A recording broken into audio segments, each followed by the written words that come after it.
अनुग्रहित सुंदर सुबह दान में दिए हुए परमेश्वर को सारी आदर और महिमा देते हुए मुझे सुनने वाले मेरे सब प्रियजनों का ध्यान पवित्र बाइबल की रोमियो की पत्री उसका पहला अध्याय 16वें वाक्य के शुरुआत के भाग की ओर ले जाना चाहूँगा। इस वाक्य में प्रेरित पौलुस इस प्रकार कहता है, मैं सुसमाचार से नहीं लजाता। आज की सुबह सच्चा सुसमाचार और मैं इन विषयों को ध्यान में रखते हुए एक साथ मिलकर मनन करने के लिए परमेश्वर हमारी सहायता करे। परमेश्वर ने हमको एक ऐसा सौभाग्य, एक ऐसा वरदान दिया है जो उसने अपने स्वर्गदूतों को भी नहीं दिया। सच्चा सुसमाचार बांटने का अवसर जो पहले के समय में मिला करता था, पर जरूरी नहीं कि इस समय में भी ऐसा कुछ अवसर हमें मिलने पाए। रोमियो की पहली पत्री उसके 18वें वचन में पाप के प्रति परमेश्वर के क्रोध को बताया गया है। वचन कहता है, परमेश्वर का क्रोध तो उन लोगों की सब भक्ति और अधर्म पर स्वर्ग से प्रकट होता है जो सत्य को धर्म से दबाए रखते हैं। उसी प्रकार 23वें वचन में लिखा है कि अविनाशी परमेश्वर की महिमा को मनुष्य जानने के बावजूद उस सृष्टिकर्ता की महिमा को तुच्छ जानकर उसके वचनों को मूर्ति के समान बदल सकता है। इसी अध्याय के 25वें वाक्य में हम देखते हैं कि परमेश्वर के सच्चे वचनों को झूठ में बदल दिया जाता है। 32वें वचन में हम देखते हैं कि परमेश्वर न्याय को जानने के बावजूद उसे न करते हुए उन लोगों के बीच में जो ऐसा करते हैं उन मनुष्यों में विद्वेष और बदले की भावना उत्पन्न हो सकती है। वचन हमें सिखाता है कि जिस प्रकार मनुष्य के जरूरत के समय उसके दरवाजे बंद हो जाते हैं, तब सर्वशक्तिमान परमेश्वर जो असंभव को संभव कर सकता है, वह हमारे लिए सच्चे सुसमाचार के द्वार को खोलकर हमें मार्ग दिखाता है। उस सच्चे सुसमाचार को जानकर, ग्रहण कर बिना लज्जा के हम आगे बढ़ने पाए। सुसमाचार को बांटते हुए पाप के दलदल में फंसे हुए लोगों को पाप से छुड़ाकर रक्षा के मार्ग पर लाने के लिए हमारे जीवन से एक सच्चा सुसमाचार उनके जीवन तक पहुंचने पाए। इसके लिए परमेश्वर हमें अनुग्रहित करे। एक प्रचारक परिवार का अनुभव आज मैं आप लोगों के साथ बांटना चाहूँगा। जब कुछ अविश्वासी लोग उस प्रचारक माता पिता को बांधकर मारने की कोशिश करने के समय उस परिस्थिति में होते हुए वह प्रचारक डगमगाया नहीं और उसने अपने बच्चों को गवाही के रूप में रखते हुए अपने अंतिम शब्द कुछ इस प्रकार कहे कि हे बच्चों, अपने परमेश्वर को मरते दम तक नहीं ठुकराना, क्योंकि परमेश्वर के नाम से ही तुम्हें स्वर्ग की प्राप्ति होगी। उस परिस्थिति में वह प्रचारक चाहे तो परमेश्वर को ठुकराकर अपनी जिंदगी को बचा सकता था, पर उसने ऐसा नहीं किया। उसने अपने बच्चों को बताया कि परमेश्वर को ठुकराकर नरक में जाने से अच्छा परमेश्वर के नाम से मरकर स्वर्ग में जाना अति उत्तम है।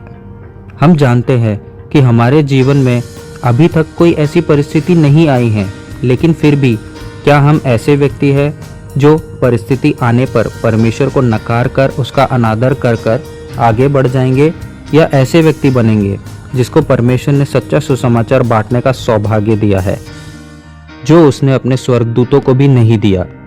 वह सच्चा सुसमाचार सुनाकर हम परमेश्वर की महिमा को बढ़ाएंगे।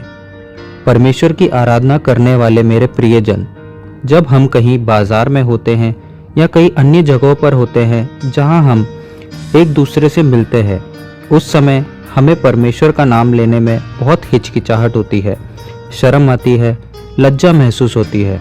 अगर हम आज उन वचनों को बांटने में अपने आप को लज्जित समझते हैं, तो आगे के समय में परमेश्वर पिता के सामने भी हम ऐसे ही माने जाएंगे। हम परमेश्वर के प्रिय पुत्र हैं। किसी भी परिस्थिति या समय में हमें सच्चे सुसमाचार से लज्जित नहीं होना चाहिए। इसी अध्याय की तरफ अगर हम फिर से मनन करते हैं तो उसके 2 और 7वें वचन से हम सच्चे सुसमाचार और अपने बीच के बंधन को जान पाते हैं। इन वचनों से हम यह सीखते हैं कि परमेश्वर ने हम सबको एक एक करके अपने नाम से सच्चे सुसमाचार को बांटने के लिए चुना है। सुसमाचार कोई राष्ट्र, कोई जाति या कोई व्यक्ति द्वारा निमित्त नहीं, वरन प्रारंभ के समय में ही परमेश्वर के हृदय में, जब इंसान ने पहली बार पाप किया था, उस समय ही परमेश्वर के हृदय में सुसमाचार का प्रारंभ हो गया था।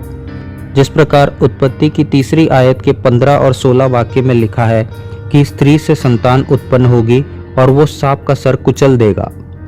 सच्चा सुसमाचार का हमारे पूर्व पितागणों ने इंतजार किया। प्रवाचकों ने उस बात का प्रचार करके उस पर मोहर लगाई। हम जानते हैं कि 2000 ईसा पूर्व में समस्त जनजातियों ने सुसमाचार को सुना और उसके साक्षी ठहराए गए। आज के समय में जो भी काल्पनिक कथाएं हैं वो सब सच्चे सुसमाचार के सामने अपने आप नाश हो जाते हैं, क्योंकि प्रभु का सुसमाचार सत्य है। आज भी सच्चा सुसमाचार हम सबकी रक्षा कर रहा है और आने वाले समय में भी हमारी रक्षा करता रहेगा। जिस प्रकार वचन के 7वें भाग में लिखा गया है, उन सब के नाम जो रोम में परमेश्वर के प्यारे हैं और पवित्र होने के लिए बुलाए गए हैं, अर्थात इस वचन के अनुसार मेरे सुनने वाले सब प्रियजनों, हम भी इसी श्रेणी में बुलाए गए हैं। परमेश्वर ने हमें सच्चा सुसमाचार बांटने के लिए एक एक करके नियुक्त किया है। उसी प्रकार अगर हम वचन के 14वें वाक्य पर मनन करते हैं तो हम देखते हैं कि वचन में हमें एक कर्जदार के रूप में दिखाया गया है। हमारे जीवन में कभी ऐसी परिस्थिति आ जाती है कि हम कोई कर या लोन समय पर नहीं चुका पाते हैं।